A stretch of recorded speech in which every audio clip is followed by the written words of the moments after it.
So, welcome everyone to our first session of Trophy Gold, the Source of True Purpura.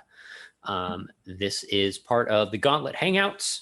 You can find out more about the Gauntlet at gauntlet-rpg.com, where you can sign up for games like this one and come join us having a good time playing role-playing games online. This is a Trophy Gold is written by Jesse Ross and is tangentially published by the Gauntlet. So that is kind of an exciting thing. And this incursion is written by, I believe he codes by Smithos. I'll ask if I'm allowed to post a link to it in the description. But it was written as part of the Trophy Gold writing contest that happened earlier this year. So that is very exciting. My name is Sam Zimmerman. I use he, him pronouns. If you want to find me on the internet, you can look up Typhos Games. That is Typhos. I publish a lot of stuff. I've got a game out right now called Revolution. It's about political intrigue in revolutionary France. So go check that out. Kyle and Dan, if you guys want to quickly introduce yourselves, give your pronouns, if people want to find you anywhere on the internet. Kyle, why don't you go first? Kyle, P&E. Hey, I'm Dan Pusel. I use he and him pronouns, and that's about it. All right, sounds good. With that, let us get in. So we have already gone through our cats. We have already gone over our safety tools. We will be using Lines and Veils, Open Door, and X-Card for this session. The structure of this incursion is such that we should probably introduce our characters first and figure out why they're all here. So Kyle, why don't you introduce us to Kiva? Is that how you pronounce it? I guess. Okay. I'm playing Kiva. She's a defrocked priest and a ranger whose drive is to resurrect the cult of Darawan. I'm not sure what else to say. Okay. So were you a priest who is defrocked from this cult?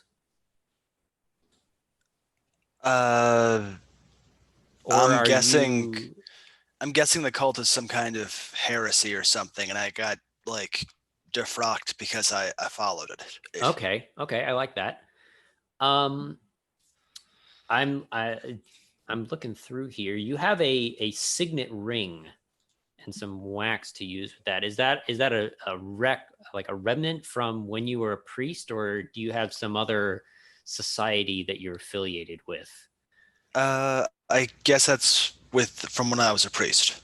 Okay. All right. And so what made you become a ranger? That you're that seems like an odd transition to go from priest to ranger. What prompted that?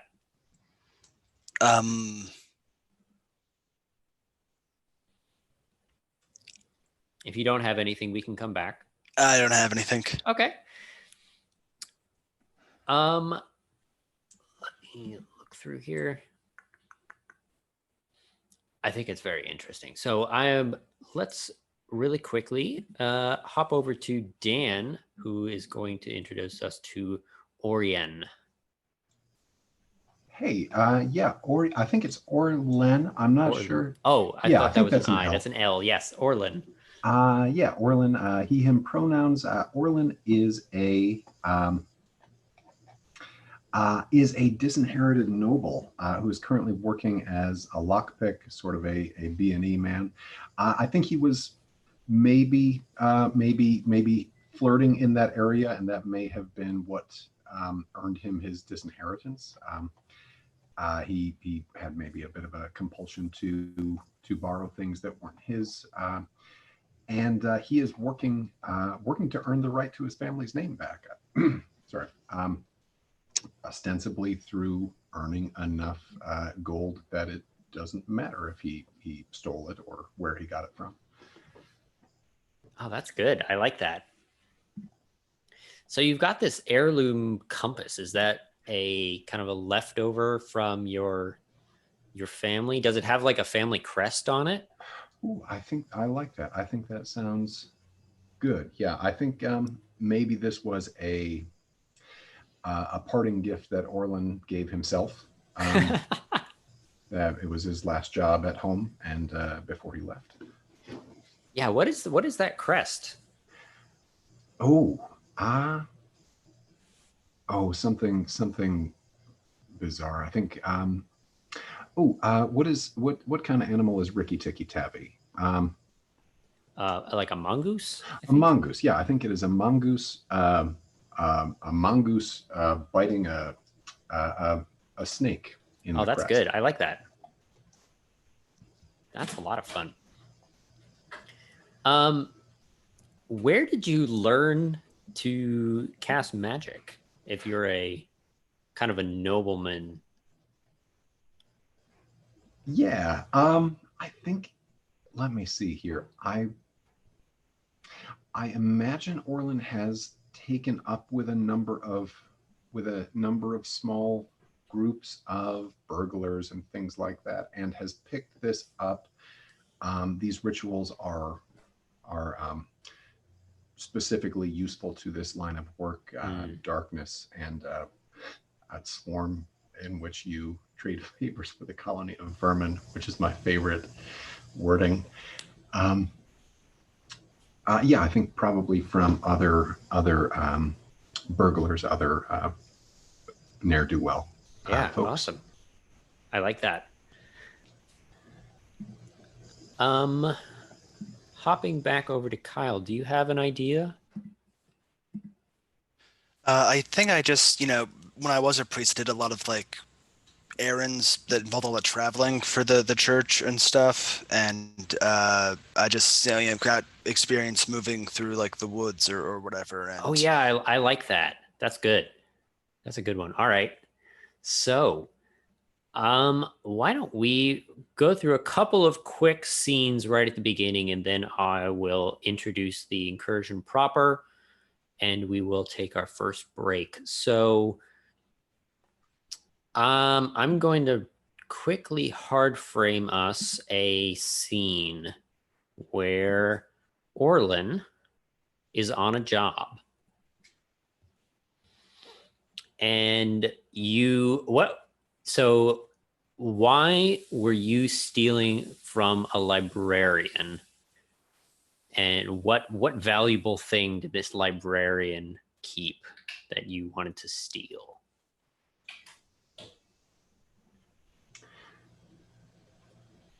Feel like maybe some sort of historical documents indicating where there may be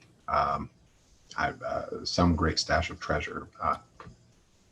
Okay, I like that. So what is the first thing that ticks you off that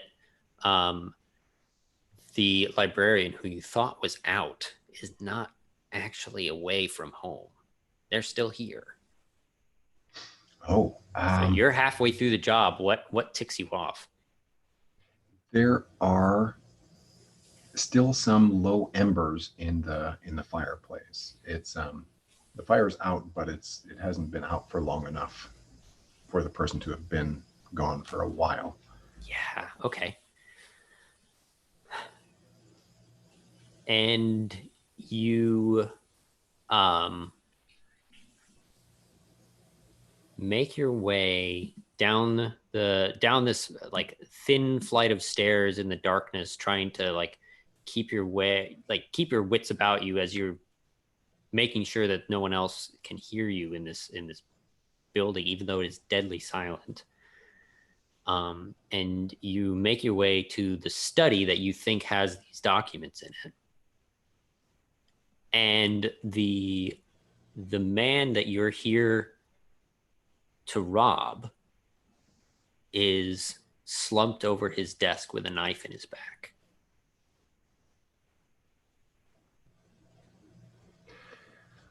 That's no good. I guess I'm in curiosity. I think step forward, make sure that he's maybe check his breath, see if he's still breathing. He's been dead for a while, it seems. Probably about an hour. Anything on the desk? Any papers? The books, most immediately noticeable last thing words is that scrawled out? the most immediately noticeable thing is that he was there's a note stabbed to his back. Oh. Okay. Well, we'll have to pick that up. You take a look at it. The note says, "You've hunted for the true Purpura. It is mine, and I will take it, and none else may have it. Be warned."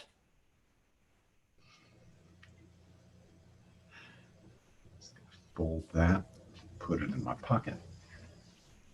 We swap over to Kiva.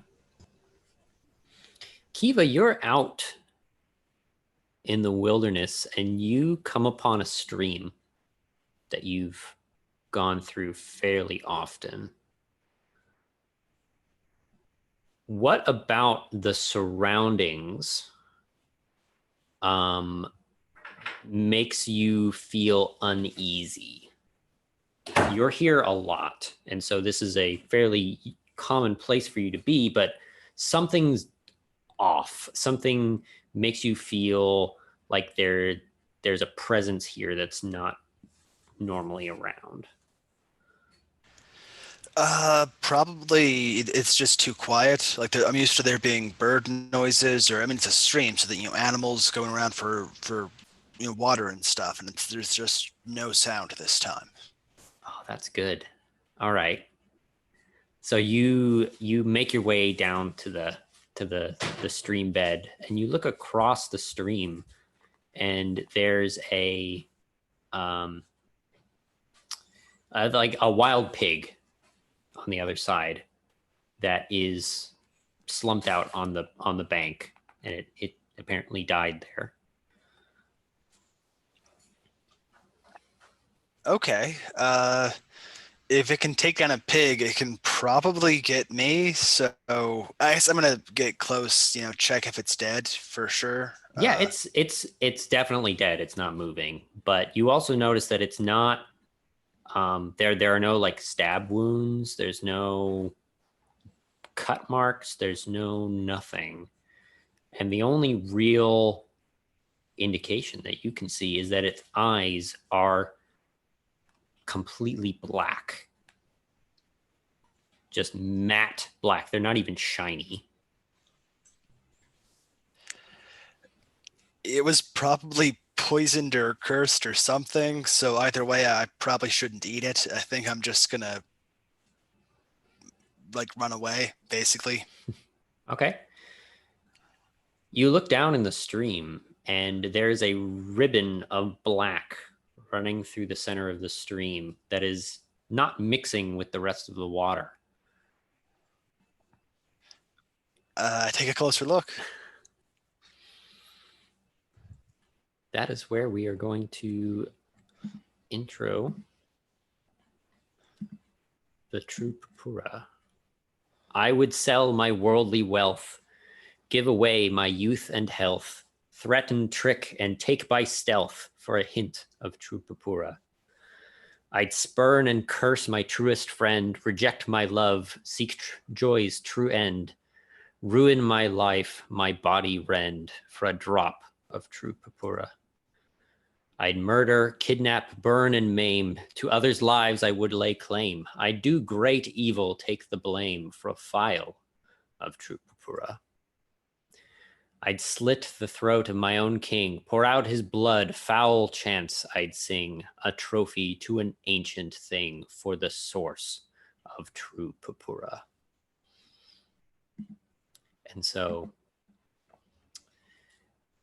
both of you have discovered a rumor of the direction of the source.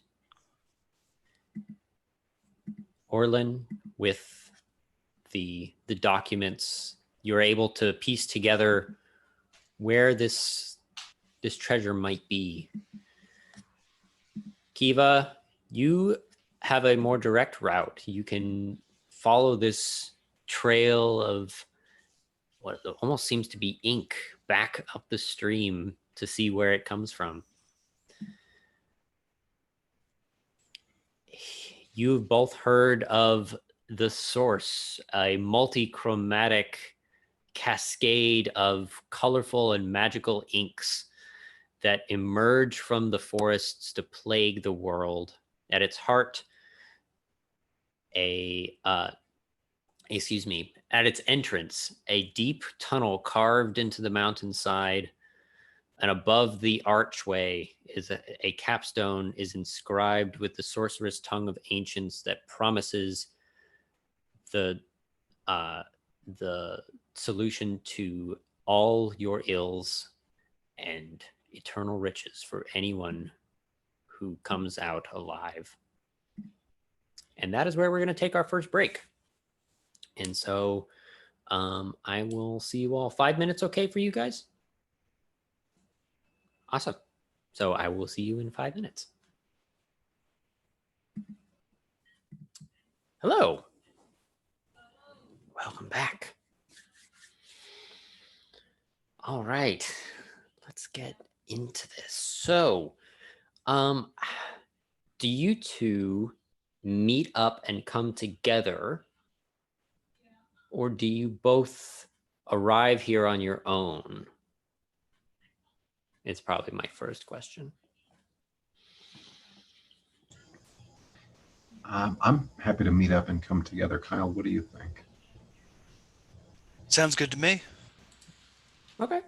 So you guys have worked together before. You guys kind of put your heads together and figured out what's going on. Sure, yeah. Okay. Yeah, I think we share some of the same circles, or we've done some work before together. Yeah, I like that idea. Like, what job did you guys do together? Either one of you can answer that. I mean, I've probably stolen a thing or two, and I mean, yeah. And maybe there was like a cottage well out into the wilderness that I needed your help to. We needed each other's help to get into.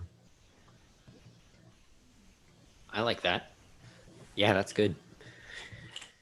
So you meet up by this old house that you guys both know. You guys robbed together.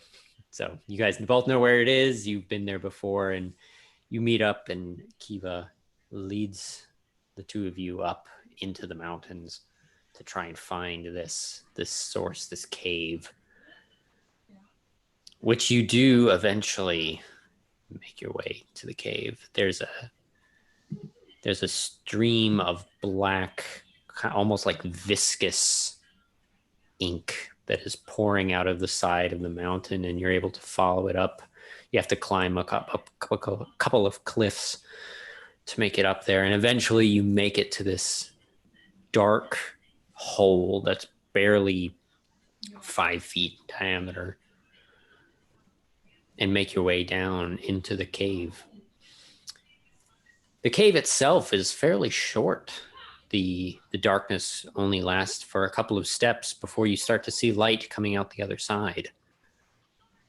And you push yourself through and find a opulent garden spread out in a valley below you. And this ink that has been kind of flowing under your feet spreads out into this wide river that flows down the center of this valley. And the flowers and trees are all these brilliant colors that you didn't even think could exist. What are you guys interested in looking at first? So the the valley itself is this wide, long kind of cut that has been taken out of the mountains. And the sunlight, even though it is still fairly early in the day, is reflecting back and forth across the mountains, and this whole valley is brightly illuminated. There's a large meadow that's kind of spread out in front of you with this big river that flows through it, heading farther back towards where there's a kind of a large copse of trees near the back end of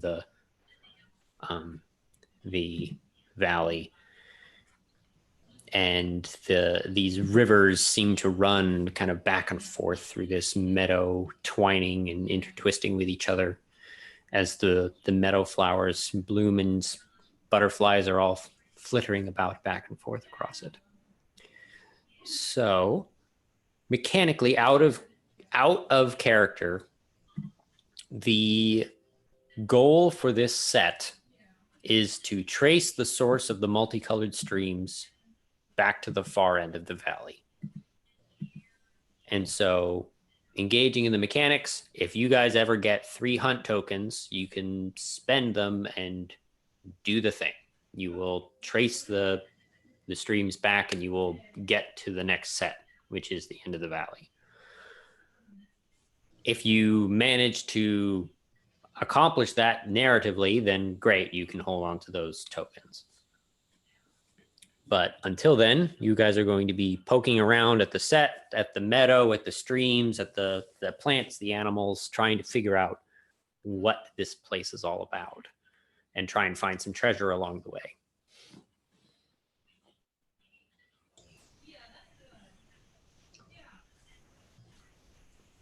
Well, I'm interested in these flowers. I think Orlen might think there might be a small, not very lucrative market for some of these flowers, but yeah, if you can find some that he hasn't seen before, some that are of more interesting or more intense color, that might be the way to go. Yeah, that's a great plan. So this is a hunt roll. So you are trying to find something out about the environment. So you get a dice just for looking around, and you get a second dice if you have a skill or a piece of equipment that makes sense in the situation. Do you think that you do? What do you say to appraisal? I think appraisal, that's a stretch. I will grant you that's a stretch. I mean, I can see where you're going with that. And so you're trying to like pick out the most valuable looking flowers almost. Yeah. The ones I've seen in the more upscale shops. Okay. Yeah, I'll go with that. Okay. Cool. So why don't you roll us 2 light dice?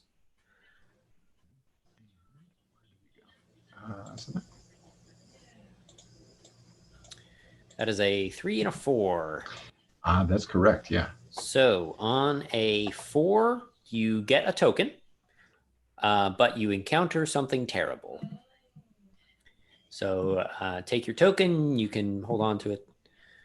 And so you make your way down into this meadow with these tall flowers that are almost like 4.5, 5 feet tall. As you're making your way through this thick grass, you do find these flowers, and you're poking around at them. You're looking at them. They do look very fancy, very upscale, and so you will get a treasure of let's call them these. Sorry, you get to name them. That is something that I forgot. So there are these like almost lapis lazuli blue with these little white flecks they look like snapdragons. And it's this long kind of stalk of them, and you're able to nip that off. And so you can put that in your found treasure section.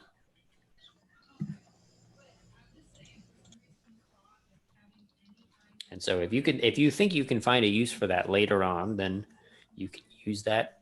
But, and of course, this always happens as you're pushing through the grass. The smell of the flowers, the scent of the grasses is kind of pressing in on you. And as you're poking around at this one particularly beautiful flower that you found, you snip the stem, and as you do, it sends out this kind of puff of pollen into the air, and the scent of it is intoxicating.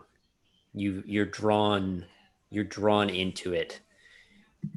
You start to your vision starts to go red at the sides as you pull forward into this flower.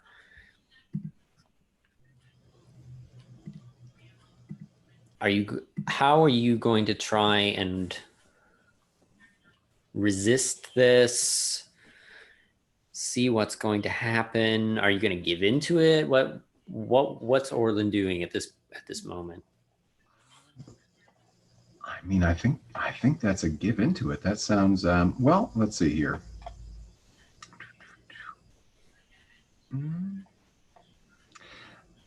No, I don't think the sense of danger has been driven home in him yet. I think that's a enjoy the smell of this flower, see what happens. All right.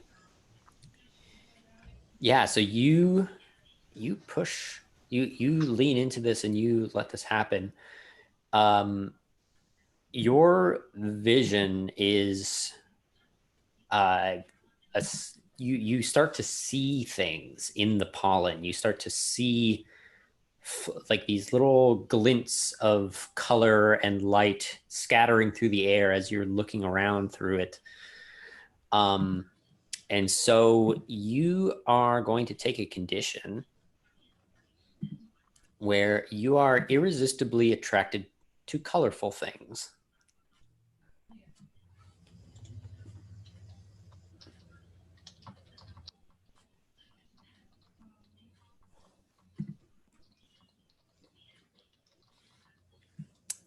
What is Kiva doing in all of this? Probably. I guess just looking around, seeing if there are any, I don't know, rare animals or something, like some furs I could catch or something, playing some traps. Yeah, so you're looking for like creatures or animals or whatever's running around in this meadow. So yeah, I think this is probably going to be another hunt roll. So you get 1 dice. I'm assuming that as a ranger, you probably have a skill for hunting down things or catching things. Yeah, you've got plenty. So, all right. Why don't you roll us 2 light dice? I got a 3. 2 and a 3. All right. You encounter something terrible. So you are making your way through this meadow as well, with these reeds kind of pushing back and forth, and you've gone a little bit of a different way than Orlen, but you're keeping an eye on him, making sure he doesn't wander too far off. And you hear a rustling from on the other side of kind of a clump of reeds, and you stalk towards it, trying to find this creature that you've been looking for. And you do. On the other side of this copse, you see a figure. It's almost human. it looks like the like age has gone beyond time, and this figure has continued to wither and decay past what a normal human being is capable of enduring. Its skin is this pasty alabaster white kind of film that's almost translucent, and you can see the organs underneath, and it's kind of dragging its feet along this track that you can see has been worn into the grasses, and you can see a trail almost that it's just following almost mechanically through these grasses. What do you do? I guess I just watch it as it follows the track. Just try to like observe it, see what it's doing. Okay, so you're trying to stay out of the way, stay unnoticed. Yes. Okay, let's engage with a different role, and let's start figuring out how risk rolls work. So the first thing you do is you say what you hope will happen. I hope I'll learn something from like watching how it acts. Yeah. Okay, that seems reasonable. And then you ask the GM and the other players what could possibly go wrong here. What could go wrong? And so I will say the thing that could go wrong is that the you will get in almost too focused on this thing and not notice that you are getting pulled down into the ground, like this clump of reeds that you are standing in is going to start like grabbing at you and pulling you down. Dan, what do you think could go wrong? I think that that if you're watching this thing walk away from you, you may not have noticed that there were multiple of these, and one is on the same track behind you. So there's a second one? Yeah. Okay. So you take one light dice if this is something that you are skilled at, or because you're taking advantage of a piece of equipment or the environment. Well, I'm a hunter, so I think I'm skilled at this. Okay. I can take hunting as a skill. That makes sense here. So you get one light dice. Devil's bargains. Dan, do you have an idea for a devil's bargain in this situation? Not off the top of my head. It seems kind of early for one. I think I'll go with that. So you're going to pass on the devil's bargain. So you get. Actually, I'll give you one anyway, just to try it out. So, the devil's bargain I'm going to give you is that no matter what happens, you are going to be exposed to this pollen, whether or not you're able to risk roll and kind of defend against it. This bush that you're standing in also has this same kind of like hypnotic pollen to it. You're welcome to take that or not. That is entirely up to you. Sure, yeah, I'll take that. Okay. So then you get a second dice. Are you willing to risk your mind or body as part of this? Sure. All right. So you get 2 light dice and a dark dice. Give them a roll. 2s all around. That is a 2-3-2.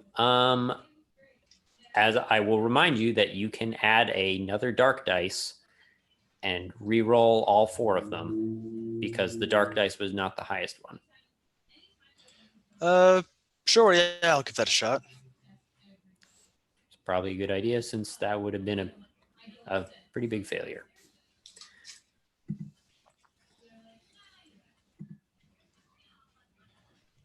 And there's a 6 on the light dice. So you succeed. Describe how you succeed. I guess I just follow the thing and sort of watch from the shadows for a while. Okay, yeah. So you're watching from the shadows as this thing kind of stalks along this trail, making its way around this pile of trees. And you notice that it is almost on a loop. This trail is this weird meandering shape, but it is a single loop that this one creature is making over and over and over. And from the rustling that you hear, this is probably not the only one of these. Okay.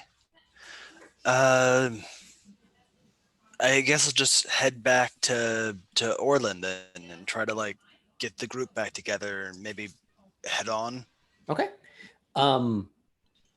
We've hit another real quick mechanical thing. You have done a risk roll against a specific enemy, and so you get to add them to the bestiary.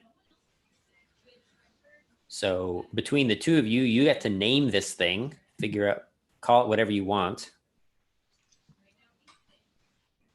And then you guys can start taking notes, writing down things that it does, behaviors, ways of remembering it in the bestiary.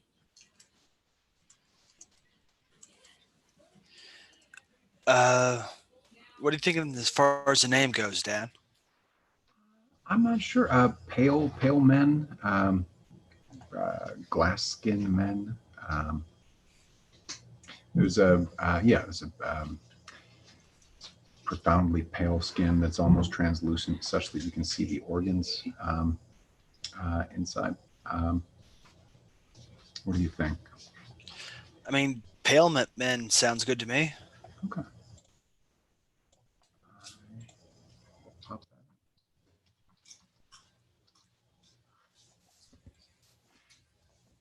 Love the font choice on the character keeper.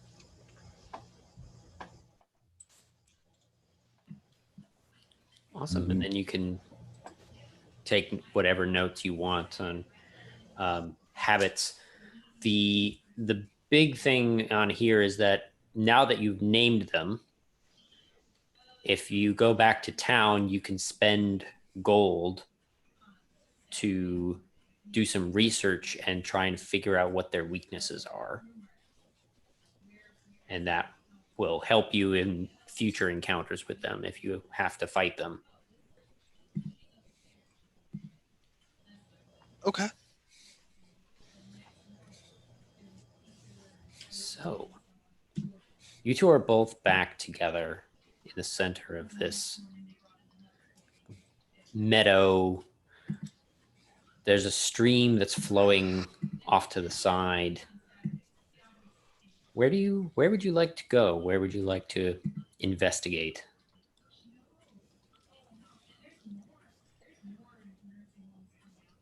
I guess I'll just try to track the the tracks, I guess, towards their source.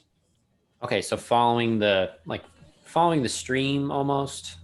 Because that's Yeah. probably what you're following after. Yeah. I believe this is going to be another hunt roll, trying to follow this stream back up along its banks to try and.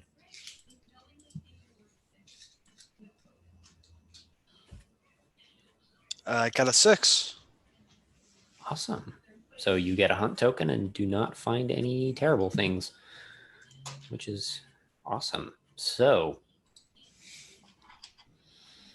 you make your way along this stream that now that you've gotten farther down the valley, you found a stream that is this bright bubblegum pink.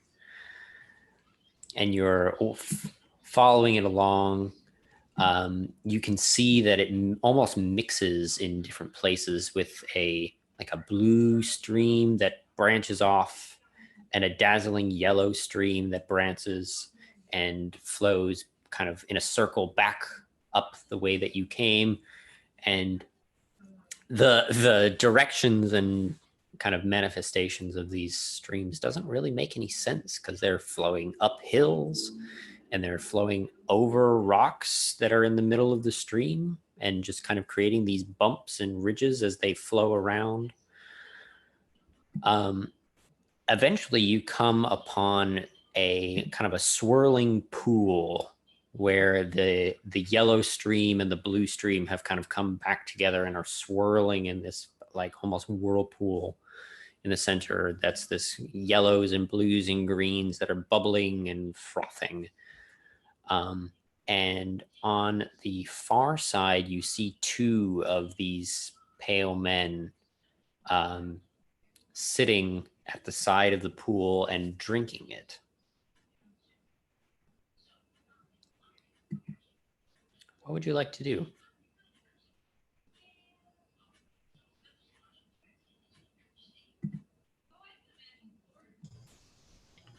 Kiva, it looks like they have the right idea. I think I'm going to give the water a taste. You sure? It looks really good.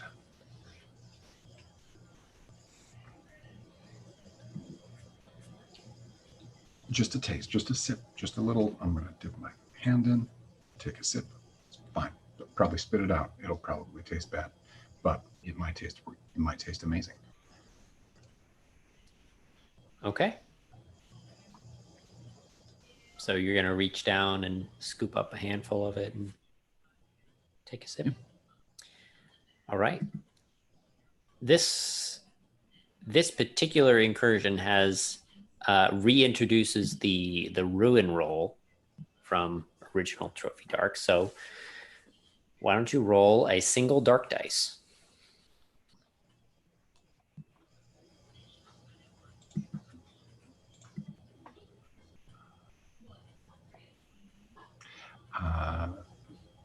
Yeah, sorry, it's haven't used roll for your party in a little while.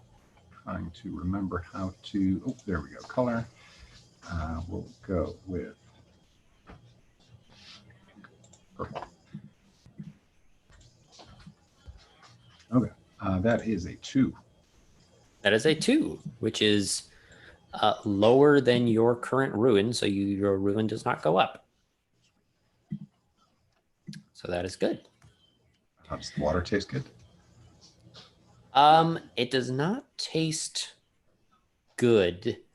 Describe. So you picked up this yellow kind of ink on the side. Yeah. Describe how it tastes. Parchmenty.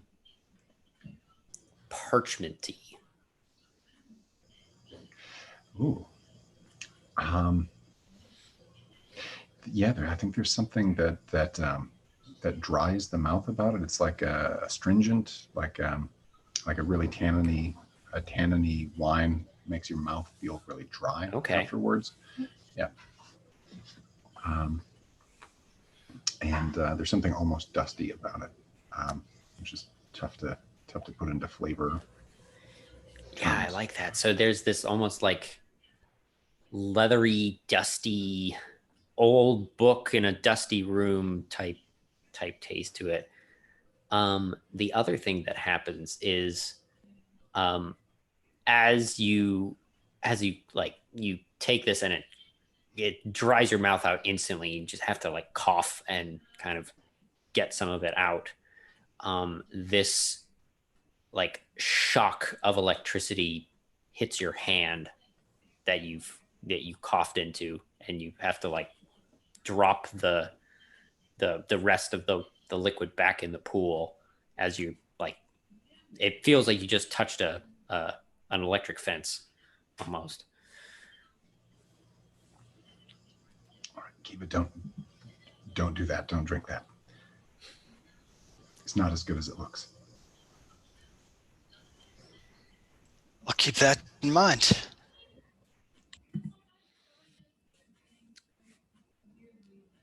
What is Kiva up to?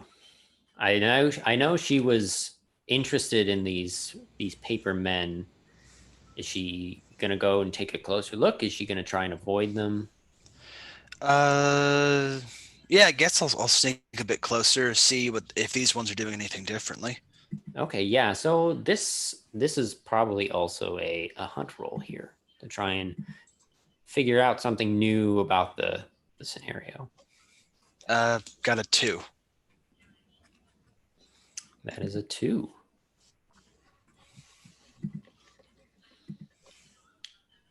So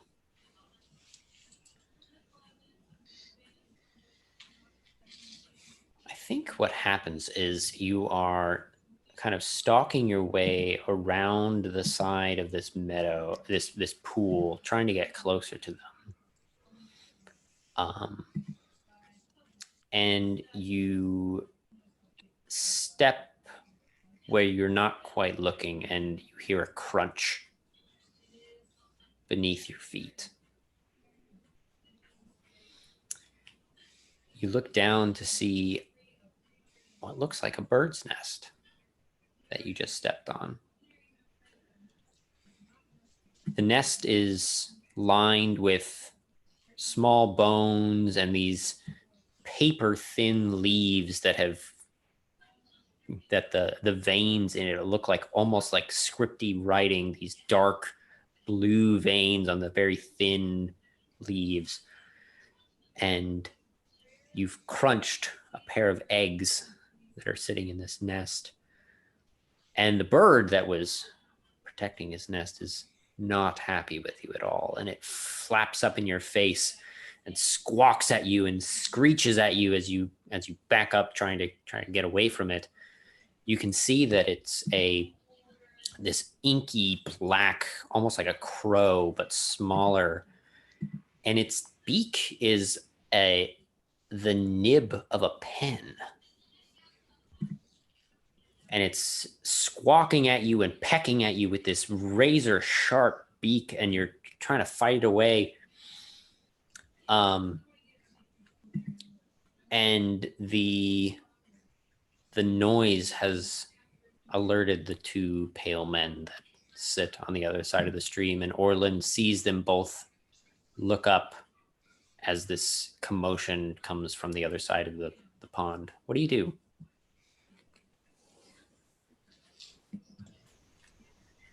I try to kill the bird, I guess. Yeah, I don't think this is necessarily combat, but I think this is a risk roll if you're trying to do that, because really the combat here is the pale men, and it sounds like you're doing this to like shut it up and make it stop making noise so you can get away. Am I right in that? Yeah. Okay. So yeah, I think this is probably a risk roll. What do you hope to achieve here?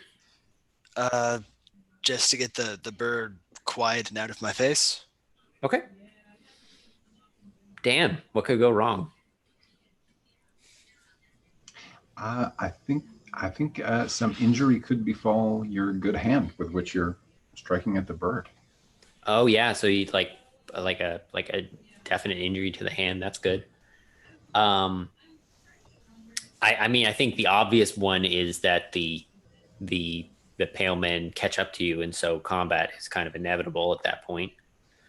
That is an option here.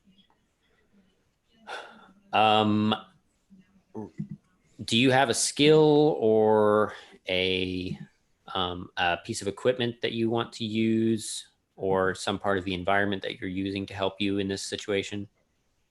I got a sword, I guess. Okay, yeah, so you're using your weapon to try and just like slash at it and get it out of the air? Okay. Yes. Devil's bargains. I'm gonna pull back that hand thing. That even if you succeed at getting away from this thing, it's going to bloody your hand. And it's going to basically give you a condition, bloodied hand. Dan, do you have a devil's bargain? I think possibly you misstep and fall into the drink, fall into the pond or the pool. Or have we gone away from that in the fiction? Sorry. I think the only thing left was if Kyle, which devil's bargain are you interested in taking, if either? I think I'll go without. Okay. And then it sounds like you're definitely risking your mind or body in this, trying to fight off this bird. So I would probably add that dark dice in at first. Okay. I got a 6 on the white dice.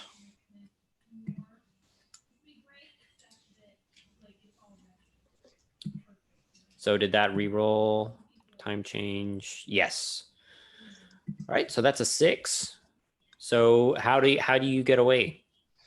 I guess I just smash the bird down real quick and sort of like duck behind cover or something. All right. I think if you want to, you can take the bird's head as a treasure. That'd be great. Yeah. This this pen nib beak is fairly impressive, and so you can call that whatever you want and add it to your treasures. All right.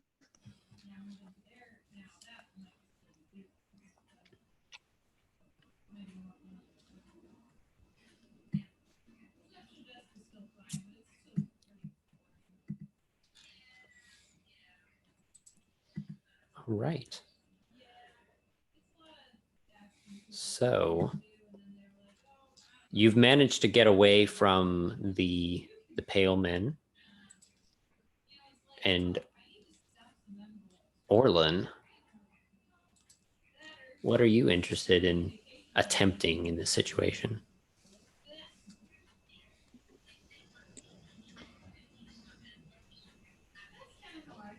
Well, I think Orlin might try and waylay these. If these pale men are heading towards where Kiva had been, Orlin might slip into the tall grass and the flowers, and maybe try and waylay them, push them into the pond or into the. Oh, okay. Yeah. So you're trying to almost like sneak attack, just push them into the river and deal with them. All right, I like that. So you're sneaking around the side. What are you using to try and help you in this situation? Are you trying to use the cover of the grass? Are you using any of your skills, some of your equipment? How are you? I am. Yeah, I think the cover of the grass. The flowers are like up in the 4 or 5 foot high range, and he does have a skill. One of his skills is surprise. So I think that fits. Yeah. Okay. That's good. Yeah, that makes sense. So, I'm trying to think what the best role for this is. I think this is probably another risk roll, honestly.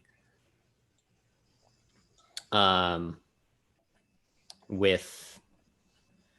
are you trying to attempt? What do you hope will happen right off the bat? I hope that I'll get a clean getaway from these people. Okay, the pale men. Yes. And then what Well, what could possibly go wrong?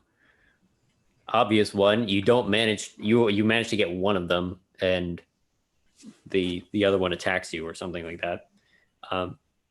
Kyle, do you have any ideas?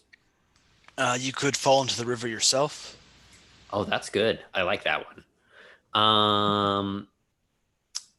Devil's bargains. Kyle, do you have any ideas?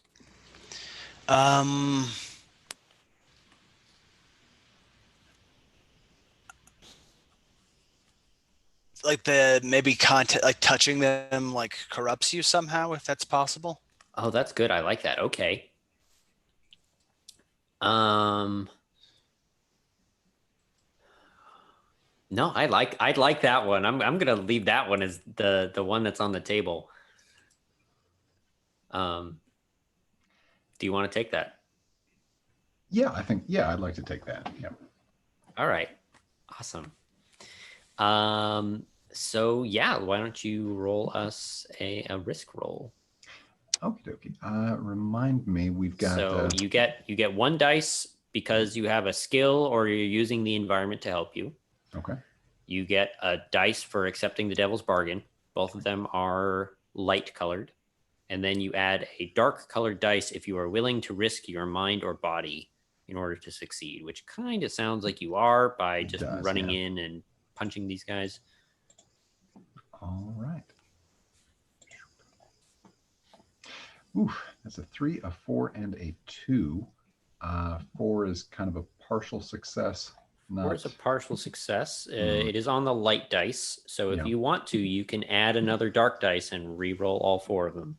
I think that is, yeah, I will do that this time. Okay. Purple. So I'm going to roll this dark die and then select the others, re-roll them.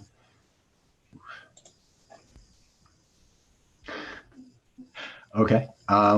Still 4. That's still a 4, but it's on the dark dice this time. Yes. So since the dark dice is the highest, you can't go again. And also it is higher than your current ruin, so your ruin goes up. Nice. So your ruin is now 4. You do succeed, but there's a complication. So the GM describes the complication, and then you describe how you succeed. So I think the complication here is that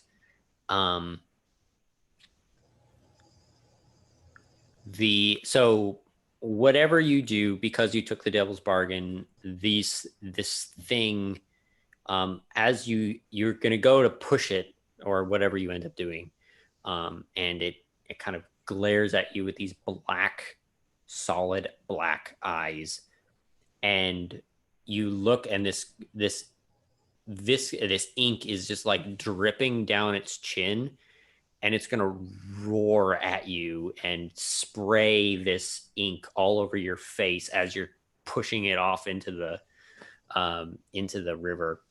But all of this ink all over you, and you look down and the ground is actually like reaching up and grabbing at your feet and grabbing at your shoes with these kind of pale, like papery, leathery hands that are reaching out of the ground and trying to grab you and pull you down in.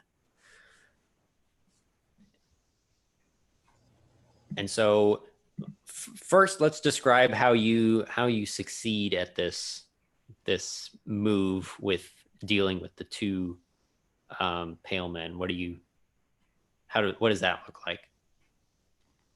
I think a sort of a rush out of the tall grass, out of the tall flowers, and they happen to be close enough together that he's able to, with both arms outstretched, get both of them at the same time and push with an upward motion, and they, after this god awful roar, they do, their feet sort of slip on the damp grass of the bank, and they do go into the drink. I think I think I also, yeah, I'm being grabbed by the ground. Yeah. So Okay. the the grass is getting kind of pushed aside as these hands are reaching up out of the ground to try and grab you and pull at you. And so yeah, you like almost like tackle these two pale men, and when you do, you one of them seems to be much farther along in this like almost decomposition process, and so you tackle it, and like one of its legs just doesn't go with the rest of its body and just crumbles into dust on the bank as you launch the rest of it into the pool. And so now you're standing at the edge of the pool with that, which is kind of bubbling and gurgling as the two creatures sink down into it, and you've got this these hands gripping at your shoes. Kiva, you see this happening. Are you gonna run in and help him? Yeah, absolutely. I'm gonna try to I don't know, haul him out of the river, I guess. It's probably best to get him out of there. That's probably a good idea.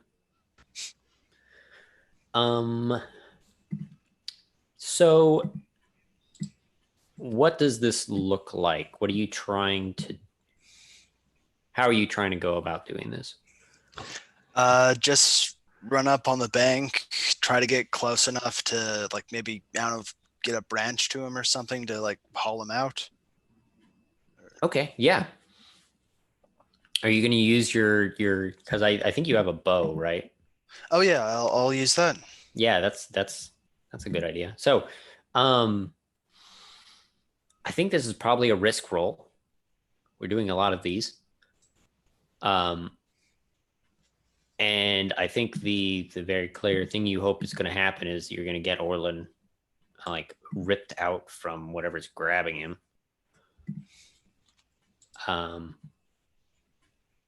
Orlen, what could go wrong here?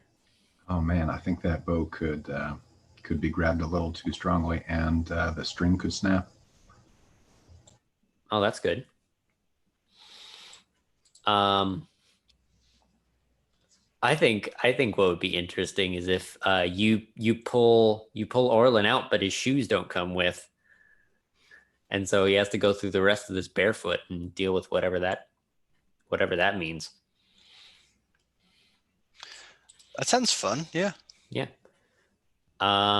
So you're using a piece of equipment. That makes sense. Devil's bargains. I guess devil's bargain here would probably be that whatever you're doing is going to take a lot of time, and it's going to be it's going to take a while for both of you to kind of recover from this last flurry of activity, and so you're going to have to kind of rest here before you move forward. Is my devil's bargain. Dan, do you have one that you want to offer?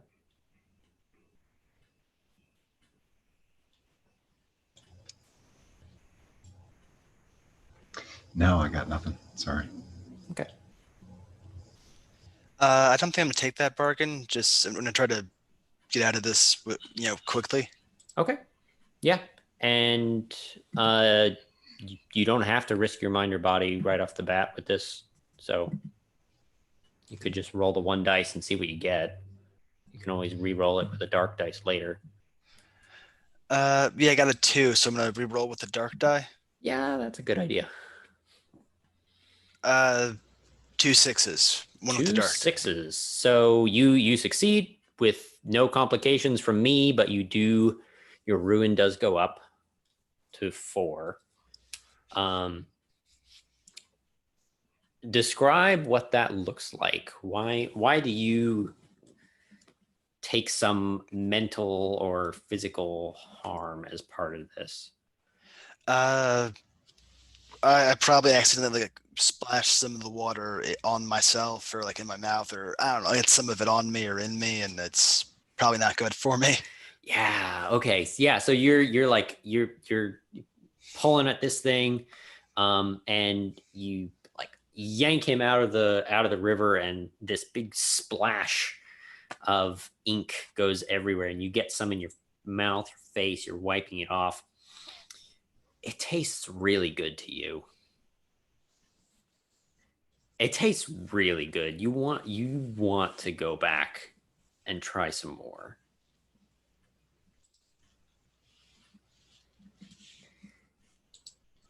But there's something in your head that's like,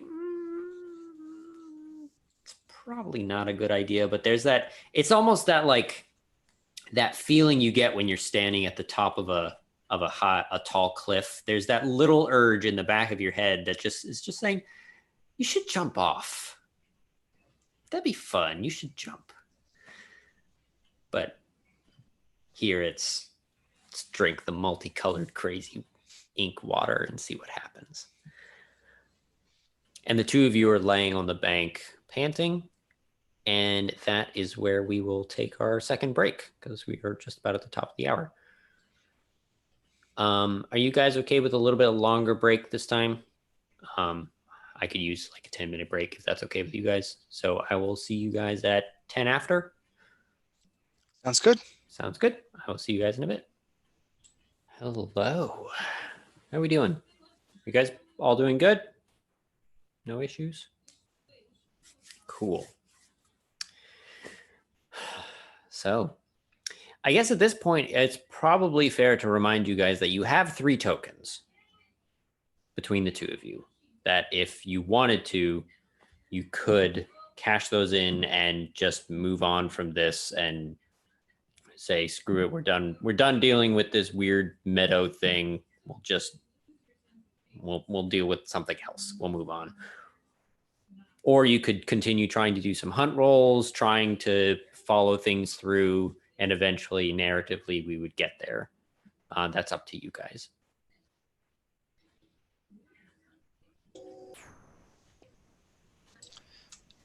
What do you think, Kyle? I think we're narratively getting closer.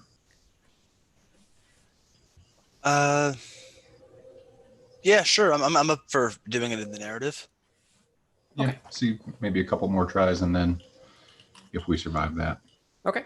In that case, I will also remind you that you can spend those tokens at any point to just find some treasure. If you want to say, no, I haven't found a lot of treasure. I want some right now. We're just gonna be walking around and find something. So that is entirely up to you. So, all right. Now that you guys have had a moment to catch your breath on the banks of this kind of swirling pool, where would you like to go next? Are you going to try and continue following this kind of pinky yellow blue river? Are you going to try and find a different one that's not looping back on itself? Are you going to try and follow the mountains, head up into the mountains to try and get a better look at things? What's the plan here?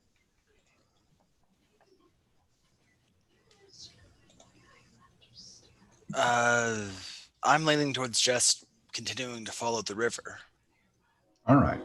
The same one, or see if we can find something of a different color or colors. I'm good either way. I wonder. Dan, not Orlen, looked up the word purpura. It is a peculiar word that is associated with the color purple. And I wonder if maybe that would have been in some of those books in that librarian's house. or in that library, I guess, that purpura is associated with purple. Sure. Yeah. Okay. If you want to go and try and find like a purple river or something like that. Yeah, that's a good way forward. I like that. Yeah, that sounds like a hunt roll, trying to make your way through these reeds, avoiding the pale men along the way. So why don't we do that? So you get 1 dice just for exploring. Do you have a skill or a piece of equipment or something else that you're using to help you in this situation?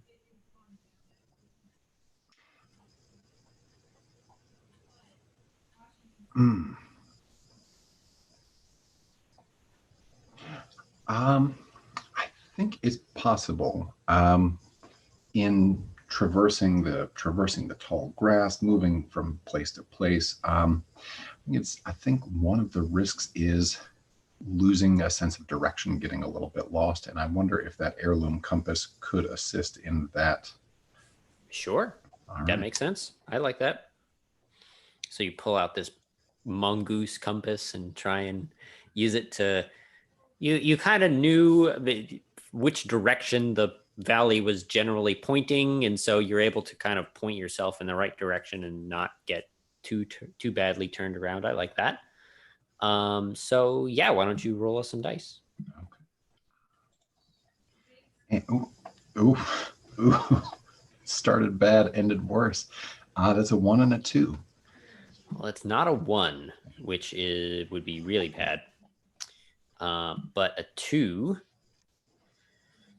is you do not get a token and you encounter something terrible. So, how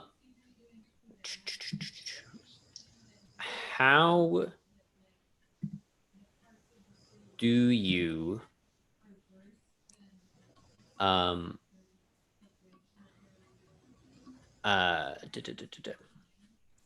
okay, I like this. So,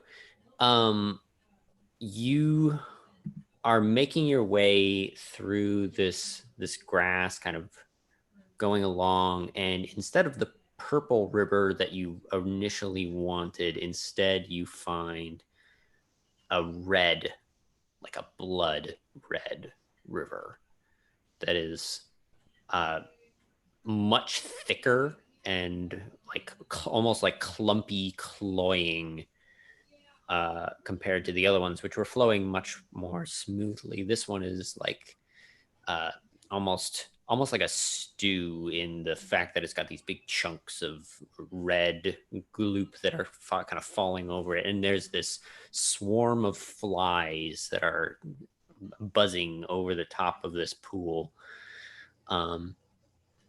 and you come upon it, and as you're kind of like skirting around the edge trying to avoid this thing, trying not to get again dunked into another pool of this ink, the flies that are kind of swarming around you start nipping and biting at at your exposed skin and your I don't remember. Did you take the devil's bargain about your shoes getting pulled off? No, you didn't. Kyle didn't take that, did he? So okay. So yeah, you're getting these like flies nipping at you and buzzing around your face, and you're having to swat them away. And the um the flies are not pleasant at all, but they're not particularly dangerous either. And you're able to kind of make your way around the side of them. Kiva, when you look at Orlen, after you guys get past this red pool, what runes do you recognize that are coming up as red welts on his skin where the flies bit him.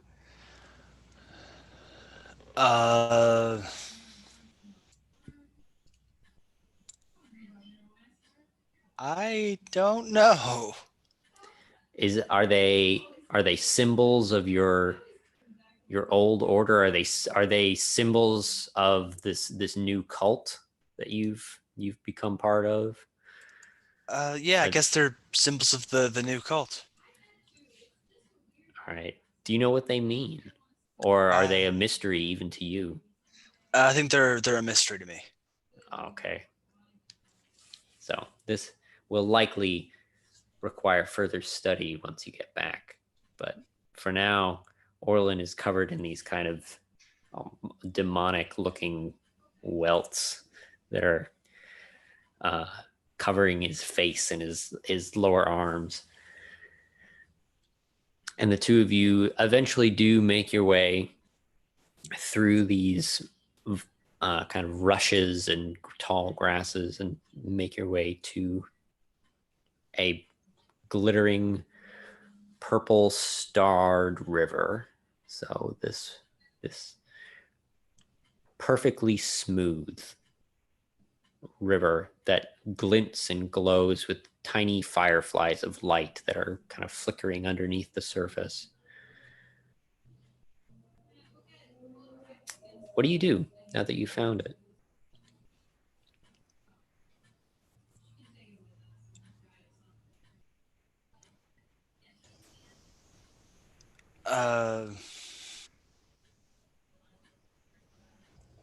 Good question. I'm not really sure what our plan was once we got here. I think trace it. I think we were hoping to trace it to sort of the origin and what I assume is a cave back behind that copse of trees. But it is perfectly still, which makes it very difficult to trace which way it's coming and which way it's going. You wouldn't have like a ladle or some kind of bottle or something? These fireflies are very intriguing. Can I just decide I have that with my equipment, or? Yeah. Oh, right. Forgot about that. You have the equipment that says you can pick one of those 3 spots, and I think one of them is like jars or something like that. There are 3 lead bottles that you could grab, or Yeah, I guess I'll take the lead bottles. okay. Are these like canteens, or are they like almost like a tin cup type deal? I think like a canteen. Okay, yeah. So you've got these 3 canteens, probably full of water, and so you unscrew it, dump one out, fill it with this inky purple liquid, and you're gonna try and catch one of these fireflies. Sounds like. I think that's. Or is that what Orlen is trying to do? I think so. Yeah. Yeah. Yeah. Whichever one of you is trying to do that, let's do one more hunt roll with that, because you're trying to investigate something about the world. I can take this one if you want, or if you want to take it, that's fine. So yeah, you get the 2 dice. You've got one for exploring and one because you have some equipment. So I guess they're my jars, so I'll roll for it. sure, makes sense. I got a 6. There's a 6. All right. So you get a token. You also have this bottle of purpura, which is in and of itself valuable. You guess that bottle by itself would probably fetch a pretty penny. That's hard to say. And so you can add that to your treasures. But more importantly, in trying to kind of scoop up this firefly, you notice that in lieu of a true current, all of the fireflies are as they're kind of flitting around, they are very slowly making their way in one direction. And so you're able to kind of deduce which way is upstream from that and follow the river back up towards the trees. And I think that is going to be enough to make it past this set. And so the two of you follow the banks of this river kind of up and along, and it is also doing this bizarre thing where it'll go up the hill and then down the other side, and the entire time the surface is just this perfectly smooth kind of almost mirror like sheen that's glinting the snow off of the mountains around you. And eventually you make your way to the to this copse of trees where the gnarled oaks that are kind of circling the edge of this this kind of mountainside. And as you walk into this copse of trees, there's this chill that goes over the both of you as you look around, and the daylight that was so prevalent before is gone here. Looking up through the tops of the trees, the sky looks purple. It looks almost inky dark with glittering stars visible, even though you know it's 11 in the morning.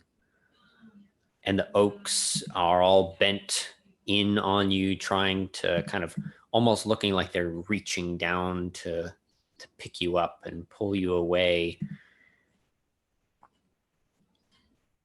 As you make your way through this grove of trees, you can see that the river actually flows in and back past the edge of the cliffs. What would you guys like to do? I will say before we get going, I keep forgetting to do this. The goal of this set is to discover the mysterious activity on the island. So,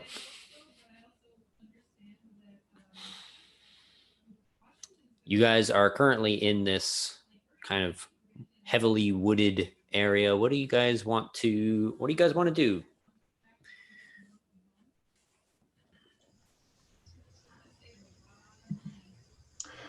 Well, it's coming around lunchtime or dinner time. It depends on how we feel about the color of the sky. It's either lunchtime or dinner time. So I think Orlen might be looking around for acorns. It looks like these are oak trees, so you can make boil up some acorns. That sounds awful. I can't even make that sound good. I don't know, make an acorn salad or an acorn broth of some kind.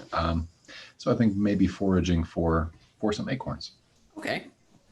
Yeah, that sounds great. It doesn't, but it sounds like a great way forward. It doesn't sound tasty at all. So yeah, this is probably a hunt roll. What are you hoping? Side question: what are you hoping to find as you're doing this? Like, you're looking for supplies, I assume. You're looking for something that'll help you get forward, like that. Yes, I think. Okay. Yeah, looking for supplies. Looking maybe for something to offer comfort to my friend Kiva and I. Okay.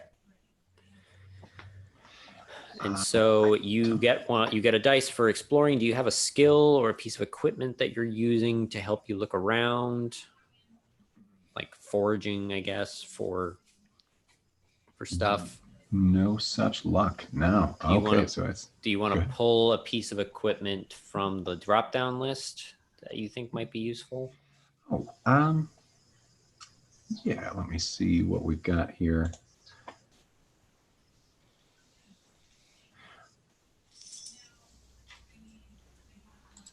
Oh, well, a cooking pot makes sense. Assuming we are able to find some acorns, a cooking pot makes sense.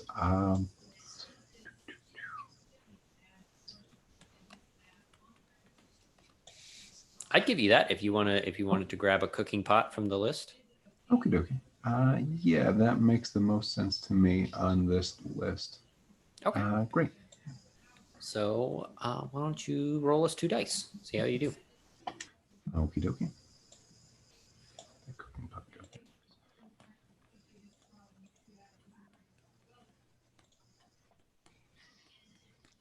Oh, all There's right. a 5. It is a 5. So you get a hunt token, and you encounter something terrible. So I think what happens is you do find some of these acorns, and um,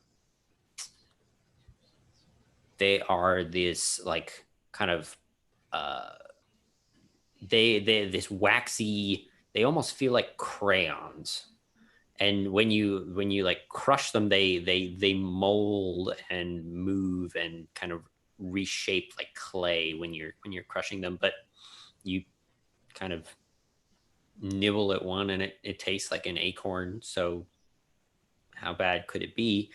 But you find one better, because you find a bee's nest, and you know that in a bee's nest there's honey. That's true. And so, do you go for it? Oh, I yeah. guess that's the question. Yeah, So you can't have an acorn mash without honey. is Kiva coming along with all of this exploration? I guess so, yeah. What is Kiva's opinion of strange bee's nest in the middle of this horrible copse of trees? It does sound kind of like a trap, or it's poisoned or something. Yeah. Even if it's not poisoned, it is probably full of bees. as bees nests usually are. So one thing that you notice immediately about this nest is that the it almost looks like a kind of a well, what's the like a paper wasp nest, where it's got this very thin kind of flaky outside to it, but instead of just kind of this mottled brown that these hives usually are, it looks like it's been cut from pages of a book, and the pages have all been paper mache together to create this hive shape.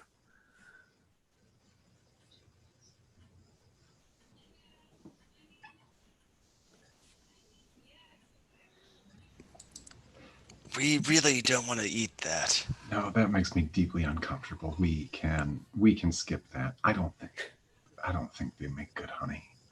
They can't make a good hive. They have to take it out of books. As the honey would probably be, I don't know, something with book binding. I'm not really sure. Right? Do you want to do anything else while you're in this copse of trees, or do you want to continue following this river back through the woods? I guess I'll keep following the river. Okay. So you make your way back to the riverbank and start making your way down through the trees that are getting thicker and thicker and denser as you kind of have to start fighting your way through the branches that are all hanging down. It looks like they've never had anyone telling them where to go, and so they've gone everywhere. The trees are just haphazardly scattered through everything. There are trees growing out of the middle of the river. As you push your way through and find yourselves at the edge of a massive lake. The lake itself is nestled right at the end of this valley, where the two kind of sides of the mountains come down and create this basin of bubbling color that shimmers and sparkles, and as you're looking at it, changes from whites to blues to greens to oranges. And out in this very center of the lake is a small island. There's a solitary peak, this almost smaller replica of the mountains that surround you, that pokes out of the center of the lake. And it even has its own little snow-capped peak of white that seems to be dripping off the side of it and into the lake, where it bubbles and spits as it hits the water. What would you like to do?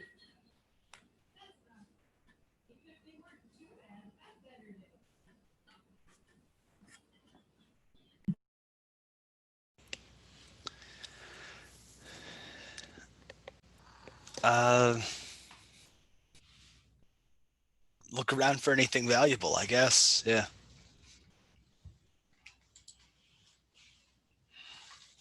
I'm muted. Good job, me. So you are kind of searching the shoreline, it sounds like. Are you I think so, yeah. okay.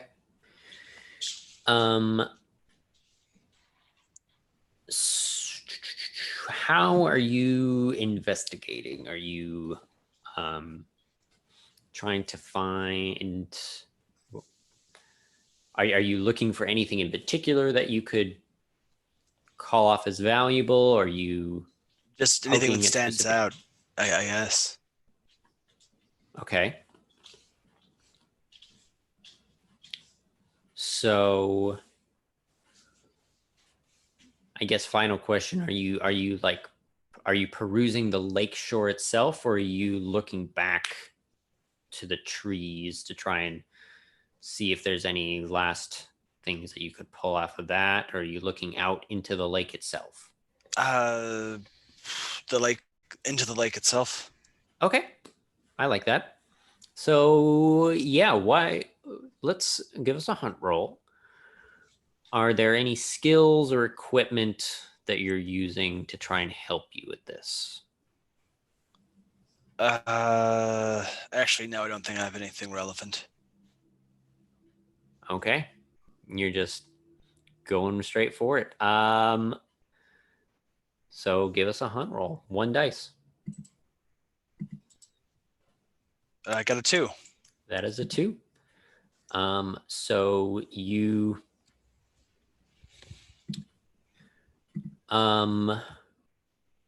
you do not get a hunt token, and you encounter something terrible. So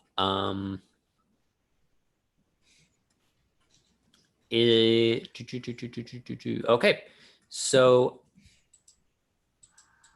I think the something terrible is that you are you kind of go up to the edge of the lake and look out. I'm assuming you're like taking a branch or something and like poking at the water, trying to figure out what's going on.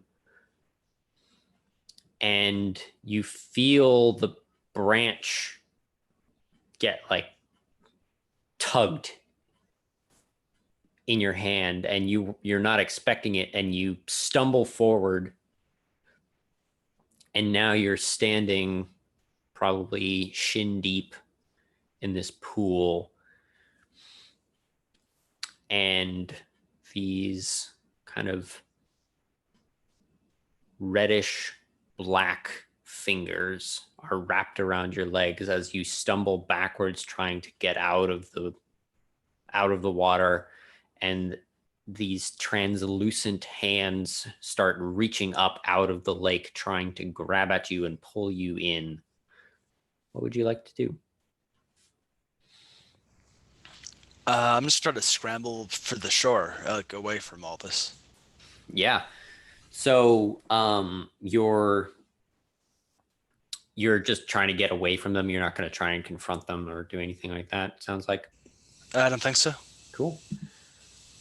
This sounds like a risk roll, trying to pull away from them as you kind of like stumble backwards. So what do you hope to accomplish? Just to get to safety. Okay. So you're trying to get away from the grabbing hands. Dan, what could go wrong?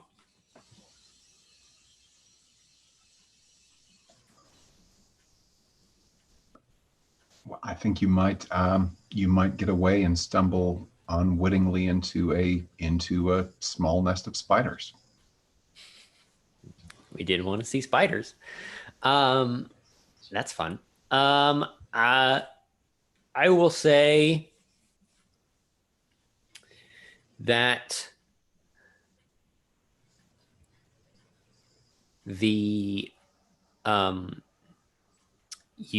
are scrambling backwards and you bring something out with you that you didn't want to. It's going to be my potential bad thing. So do you have a piece of equipment or a skill or an environmental thing that you're trying to use to help out? I don't think so. Okay. Do you have a devil's bargain that you want to add, Dan?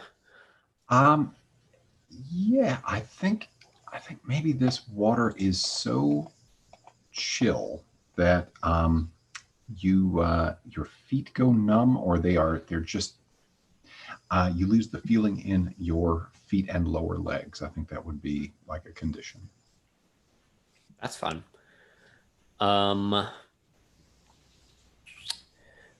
going to offer that you are falling backwards, and when you fall, you smash the bottle of wine that you have, and so that item is gone.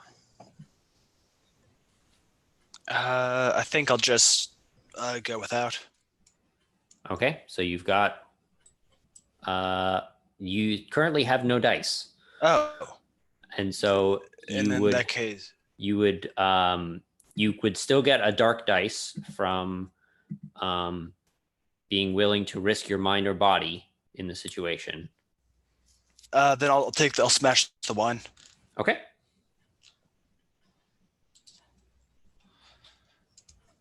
So you get a light dice from that. Are you willing to risk your mind or body in the situation? Yep. Okay. And 6 on the dark die.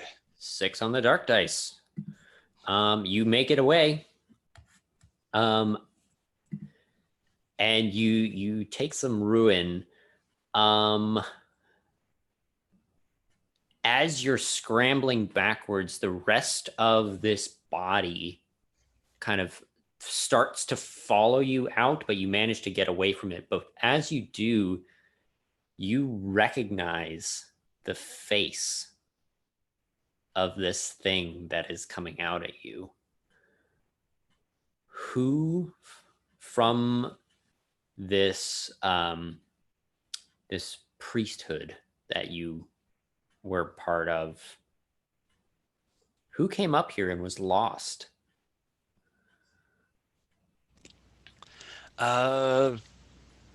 Probably an old rival of mine or something. Yeah. Yeah, I like that. So you've got this rival that you were competing with, and he went off on this expedition and was all secretive about it, and nobody knew where he went. why were you, even though he was your rival, why were you always impressed with what he was capable of? He great memory, great like nose for like finding bits of lore, old information. Okay, so he was a lore hound. Yeah. And all his knowledge and all his learning wasn't able to save him from whatever this lake did. And here you are, standing at the edge of this lake. And now that you have kind of gotten closer to the water, you're able to kind of look around past these kind of cliffs that are sitting by the edge, and they're way off to your left, kind of hidden back in this small cove, is a rickety wooden boat.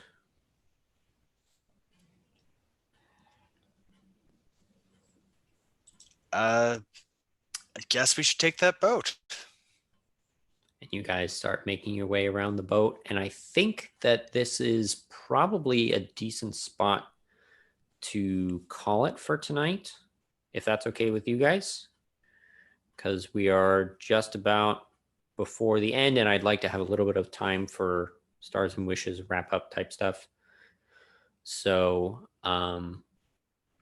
as Kiva is panicking and trying to understand why her rival is lost up here, Orlen is munching on these kind of clayey, rubbery acorns and looking at the water with a little bit of hunger from his color lust. We fade to black, but even our black has little winks of stars that slowly spread to the edges and fade. And that's where we'll end our first session. So thank you everyone who joined us. I had a lot of fun with this. I'm really enjoying this incursion, and I hope you did too. Please come check out the Gauntlet. Again, that is at gauntlet-rpg.com. And hopefully if you guys sign up for some games, then I'll get to play with you soon. And until then, I will see you around.